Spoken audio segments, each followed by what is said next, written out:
Um crime cruel. O Jason levou facadas, foi queimado e enrolado em um saco plástico. Quase 4 meses depois, a família ainda sofre, pois não conseguiu fazer o enterro do jovem. Até os suspeitos de cometerem esse crime já foram identificados e presos. E a família? Família despedaçada, destroçada. Quer dar um fim nessa história, amenizar esse sofrimento? E não pode, não consegue. A Thaís Travessoli tem mais informações pra gente e traz os detalhes desse caso. Boa tarde para você, Thaís, mais uma vez. Boa tarde mais uma vez, Jasson. Que drama, que angústia, Jasson, para essa família do Jason. O Jason tinha 28 anos de idade, é pai de 2 meninas, morava com a madrasta e o pai e também outros irmãos no bairro Uberaba, aqui em Curitiba. A família tem que lidar com a dor porque ele foi morto de maneira muito cruel. Deram facadas, queimaram esse rapaz, colocaram num saco plástico e, como você disse, Jasson, até agora eles não conseguiram fazer velório e sepultamento. São quase 4 meses desse crime. Existiu uma operação, nós mostramos aqui no Balanço Geral, operação que foi comandada pelo Dr. Tito Barrichello, da DHPP. Prenderam os 2 rapazes que cometeram esse crime absurdo contra o Jason, bem pertinho da casa dele, mas ainda a família não conseguiu se despedir, ou seja, é uma angústia em dose dupla para essa família. Nós produzimos uma reportagem para quem está acompanhando o Balanço Geral poder relembrar o que é que aconteceu com o Jason, que foi morto de maneira tão cruel, e também entender o que é que acontece nessa situação do IML. E claro, nós seguimos cobrando respostas do IML. Vamos entender melhor esse caso na reportagem. Essas imagens mostram o que fizeram com um rapaz de 28 anos. As imagens, o jeito, a situação que eu vi foi que nem fosse um animal. É complicado, não é fácil, não.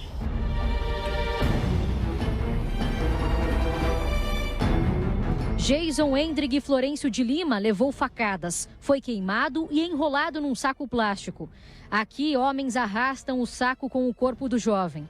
Acredite, quase 4 meses depois, a família ainda não conseguiu fazer o velório e sepultamento do corpo de Jason. Uma angústia que só aumenta. Foi feito os exames que eles pediram, tudo. E por último foi pedido o exame de DNA, foi feito. E já vai para 4 meses já. E até agora nada de sair, resultado, não libera o corpo, nada. E a gente fica aqui aguardando, esperando. Era noite de sábado, dia 28 de agosto. Jason foi convidado para ir numa festa com amigos perto de casa, aqui no bairro Uberaba, em Curitiba. Segundo testemunhas, durante a madrugada, um carro parou na frente do local em que a festa acontecia. Jason entrou neste veículo. Ninguém sabe o que aconteceu durante o trajeto. O corpo do jovem foi encontrado no dia seguinte, a pouco mais de 1 quilômetro de casa. Essas imagens mostram os suspeitos durante a madrugada em 2 veículos. Na sequência, 2 homens arrastam o saco com o corpo. A motivação tem relação com o uso de drogas. No começo de outubro, a polícia prendeu 2 suspeitos pela morte de Jason. Eles têm passagens pela polícia e, segundo a investigação, o jovem estava vivo quando colocaram fogo no corpo dele. Além da dor de perder um familiar assim, os parentes precisam lidar com o sofrimento causado pelas respostas que recebem do IML. Quando ligam para saber da liberação do corpo, já sabem o que vão ouvir. Eles falam que a gente tem que aguardar. Tem que aguardar, que eles não podem fazer nada, que a gente tem que aguardar sair o resultado. São quase 4 meses ouvindo que é preciso aguardar. Jason morava com o pai, a madrasta e 4 irmãos. É pai de 2 meninas de 6 e 2 anos. O pai do jovem está inconsolável pela morte do filho e por ter que aguardar tanto tempo para fazer a despedida.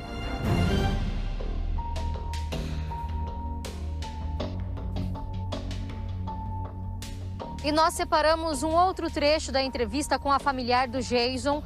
E ela, a todo momento, cobra respostas do IML. E, claro, a gente entende, né, Jasson? Todo mundo que está acompanhando o Balanço Geral tenta, por alguns minutos, se colocar no lugar dessa família. Como é que vai explicar para essa família que perde alguém de maneira tão brutal e ainda não consegue fazer um velório, não consegue fazer a despedida?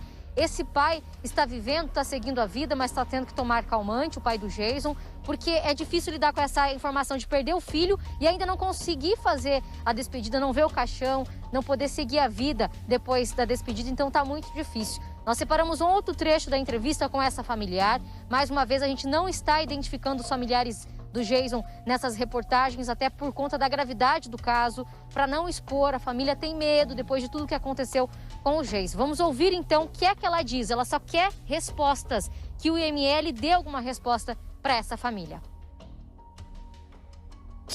A família quer que seja liberado esse corpo dele, do IML, para a gente poder enterrar, para o pai poder deitar tranquilo e saber que o filho já foi enterrado, que já vai para 4 meses e até agora nada.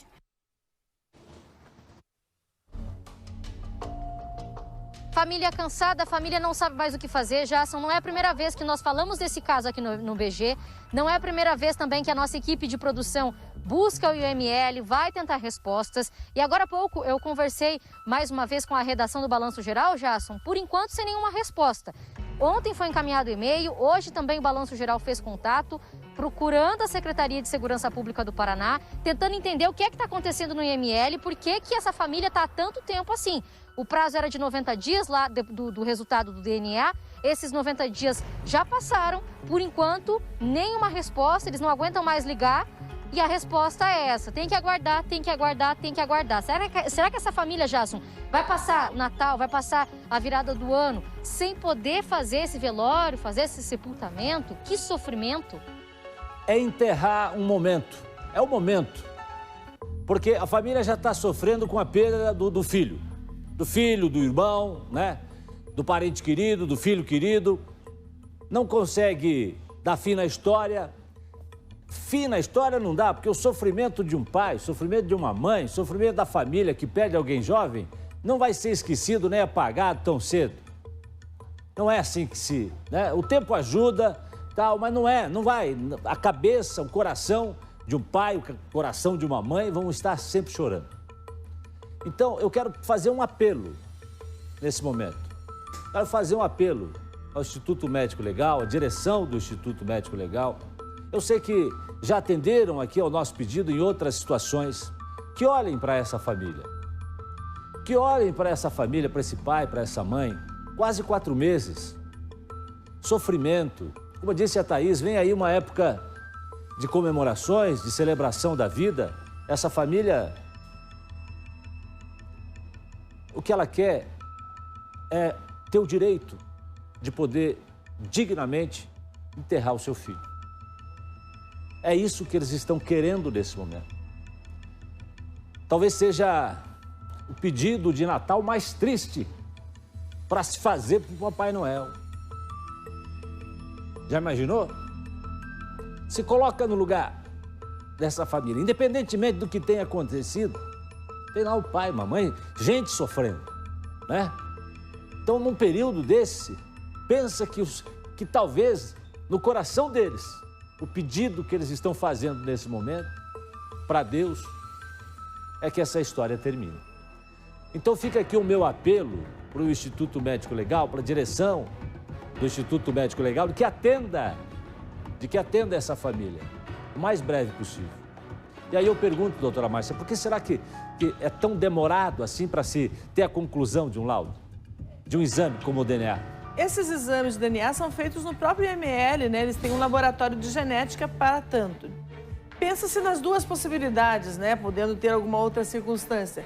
Uma, haver uma fila, ou seja, existirem muitos exames aguardando para serem feitos, né? Uma vez que eles concentram aqui no estado do Paraná inteiro. A outra, talvez, a ausência de algum insumo, algum outro material necessário para fazer esse exame, que também poderia atrasar. Mas já você tem razão quando diz que é um momento importante para a família. São os tempos do luto, já houve uma perda traumática, né, desse familiar, desse ente querido, né? E nesse momento a família quer dar um descanso, ter um local para conversar com ele, que evidentemente não é a porta do IML. E sim um lugar para que se prossiga, para que se demos mais um passo. Agora ele está descansando. E ele descansando, a família também entra mais de alguma forma nessa situação de luto, para que possa abrandar um pouquinho o trauma disso. E não, você está se mantendo praticamente num limbo, né? Está se mantendo numa nuvem, num momento em que as coisas não progridem. É muito necessário também para a família esse momento. Thaís, tem um acidente grave agora, atenção. Eu já vou com o Thiago, peraí. Thaís Travessoli, tem um acidente grave, você tem alguma coisa a acrescentar? Eu preciso chamar o Thiago Silva, que tem um acidente grave em Curitiba. Algo mais para fechar essa história, Thaís? Só reforçar mais uma vez, Gerson, que a equipe do Balanço Geral vai seguir cobrando, nós vamos seguir cobrando para dar respostas para a sociedade, claro, para essa família também, porque além de perder um familiar dessa maneira, tem que passar por essa situação de ficar ligando para o IML, não saber quando vai fazer esse sepultamento, quando vai poder realizar o velório. É muito sofrimento, nós vamos seguir cobrando. Gerson.